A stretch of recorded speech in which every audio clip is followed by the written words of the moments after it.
হানিয়া আমির আজ পাকিস্তানের অন্যতম জনপ্রিয় অভিনেত্রী। কিন্তু জানেন কি, তার এই সাফল্যের পেছনে লুকিয়ে আছে এক সংগ্রামের গল্প। ১৯৯৭ সালের ১২ ফেব্রুয়ারি রাওয়ালপিন্ডিতে জন্ম নেওয়া এই মেয়েটির জীবন শুরুটা ছিল একদম সাধারণ। তার কোনো ফিল্মি ব্যাকগ্রাউন্ড ছিল না কোনো বড় পরিচয়। তবুও ছোটবেলা থেকেই তার মনে ছিল বড় কিছু করার স্বপ্ন। তিনি national university of computer and emerging সায়েন্সেসে পড়াশোনা করছিলেন। তখনও তিনি ভাবেননি যে একদিন অভিনয় জগতে নিজের জায়গা করে নেবেন।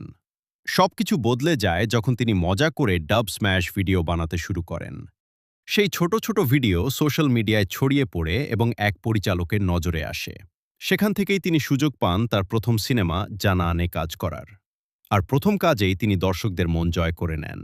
কিন্তু সাফল্যের পথটা তার জন্য এত সহজ ছিল না। ব্যক্তিগত জীবন নিয়ে নানা বিতর্ক, সম্পর্ক নিয়ে আলোচনা এবং সোশ্যাল মিডিয়ায় ট্রল তাকে অনেক সময় মানসিকভাবে কষ্ট দিয়েছে। তবুও তিনি কখনো হাল ছাড়েননি। সব বাধা পেরিয়ে নিজের আত্মবিশ্বাস আর হাসি ধরে রেখে এগিয়ে গেছেন। তার প্রাকৃতিক সৌন্দর্য এবং নো মেকআপ লুক তাকে আলাদা করে তুলেছে অন্যদের থেকে। আজ তিনি শুধু একজন অভিনেত্রী নন, তিনি লাখো মানুষের ভালোবাসার নাম।